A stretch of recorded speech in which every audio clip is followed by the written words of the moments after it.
So this week we are in the Big Apple, and I'm testing out a few things while I'm here. One, I'm testing out the Sony FX30 after using it for over 2 years, which is pretty insane that even 2 years later, this is my most used camera next to my Osmo Pocket that we're filming on right now. The other thing we're testing out is actually an anamorphic lens from Laowa that I've been doing some content on, and I wanted to put it to the test here with the FX30 run and gun style while I'm in New York, aside from the video you may have seen me put out, because this lens paired with certain cameras can give you some really special footage, and figured what better place to do it than the Big Apple. Now let's recap real quick some of the features of the FX30. It shoots 4K up to 60 frames per second in 10-bit using the full sensor downscaled from 6K, so super sharp images, arguably sharper than the FX3, which is part of the reason I got it. It does shoot up to 4K 120, but it is in a significant crop on the sensor, and it is softer than filming in the 4K 24/30 and 60 mode. So to be completely honest with you, I don't really use it that much. I've used it when I've needed extreme slow-mo, but I don't use it that much. It has a time-lapse mode that I did use when I first got the camera. Now I really use the Osmo Pocket more just because I can do the moving time lapses and I don't really need a depth of field. Now the FX30 has internal image stabilization, which is pretty fantastic. I've used it quite a lot on this trip. I used it with my 11mm while vlogging. I use it with my 18-50 all the time because that has no stabilization in that lens. But I also tested it out with my 60mm Anamorphic lens because that's a completely manual lens and anamorphic, but it let me use that lens run and gun, and that's kind of the big thing about IBIS. It will let you use certain lenses run and gun without having to be on a gimbal, without having to be on a tripod, and you can get really decent shots. Now, you can't move around quite like on a gimbal like I'm doing right now. If you stop for a second, just get a really still shot, it will eliminate all the camera shake, which will almost make it look like you're filming on a tripod, which has been really great with the FX30. So there are 3 reasons that I originally had bought the FX30 for use. The first one was to use as my primary gig camera, as I was starting to move away from using proper cinema cameras like the Red Komodo for a lot of my documentary and corporate work, and using mirrorless cameras just made things a lot easier. Using the FX3 made me really prepared for the FX30, and being able to use smaller lenses on the FX30 and use a lot of my Super 35 adapted glass made it a really easy choice. Now, the second reason I picked up the FX30 was for YouTube. I was using a lot of Canon mirrorless cameras at the time because I had the Red Komodo, I had a lot of RF glass, and it just made it really easy to switch back and forth.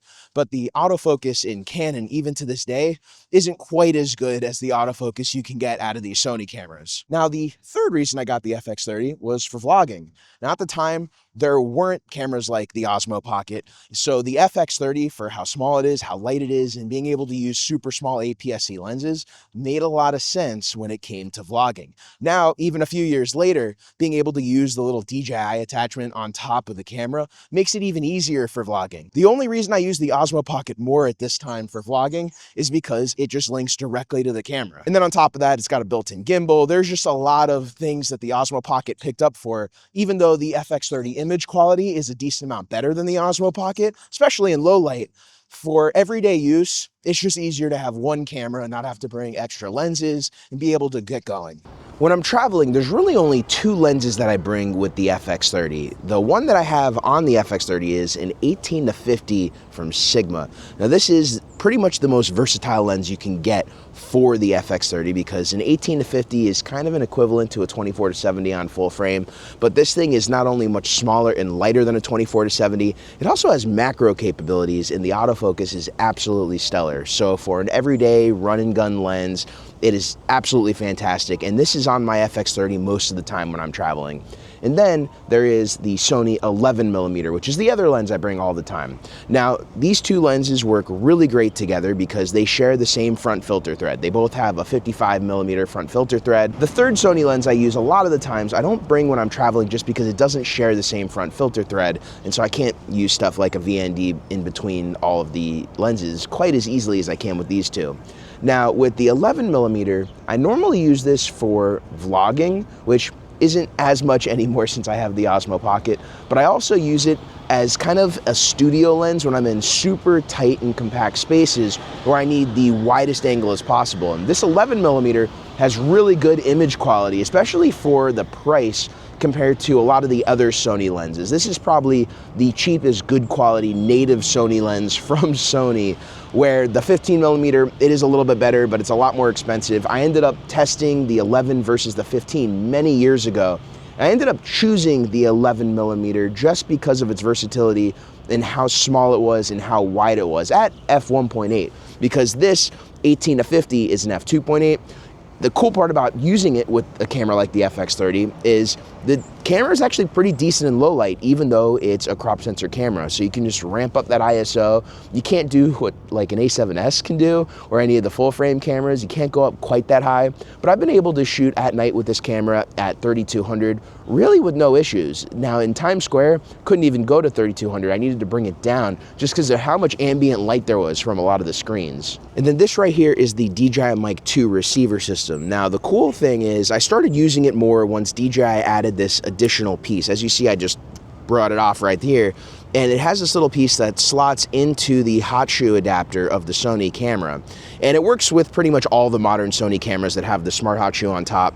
And all you do is you take this mic receiver and you just slide it on here, and you don't have to use any cord. And so it makes it nice and compact. And for a lot of podcasting work and for vlogging, when I do occasionally use this to vlog, it's really nice because I don't have to think about cords to plug in. It's all really compact. It's also really great for gimbal work. Now, as you can imagine, since I'm filming with an Osmo Pocket, yes, the Osmo Pocket is what has replaced the FX30 as my main vlog camera.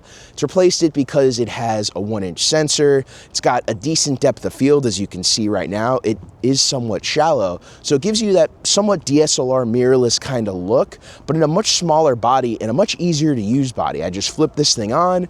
It's got a built-in gimbal. I could put filters and ND filters on magnetically just like that, and I can get going. It also pairs with the microphone system, so I don't have to have an additional receiver. It just goes straight to the Osmo Pocket and it works.